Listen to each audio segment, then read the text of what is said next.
Welcome to our channel. Today we how to backup Zoho CRM records using export reports and data tools. Complete. To backup Zoho CRM records using export reports and data tools, start by logging into your Zoho CRM account. Locate the menu on the left side of the dashboard. Click on the Reports module. In the Reports section, choose the report you want to backup. If the desired report isn't visible, you can create a new report by clicking the Create Report button. Select the data type for your new report. Choose the necessary fields to include in your report. Apply any filters to narrow down the records you wish to backup. Once your report is set up, click on Run Report. After the report generates, look for the Export option. Click on the Export button. Choose your preferred file format for the export, such as CSV or XLS. Confirm the export settings and proceed with the export. Save the downloaded file to a secure location on your computer.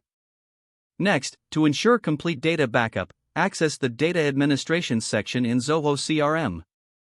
Click on Data Tools. In the Data Tools area, select Backup. Follow the prompts to backup all records from various modules within Zoho CRM.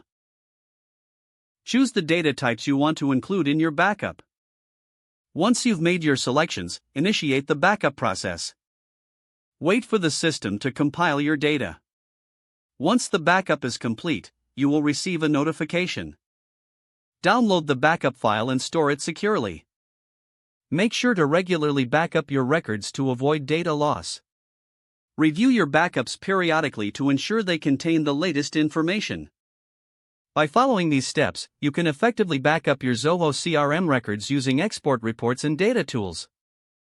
If the page does not load, refresh the browser or try again in a private or incognito window. Make sure you are using the correct email address, then retype it carefully to avoid small typos. If your password is not accepted, use the Reset option and create a new strong password you can remember. Check your spam folder for verification or security emails, then complete any requested confirmation steps. Enable two-factor authentication if available to improve account security and reduce unauthorized access risk. Don't forget to like this video and subscribe to our channel for more step-by-step tech guides.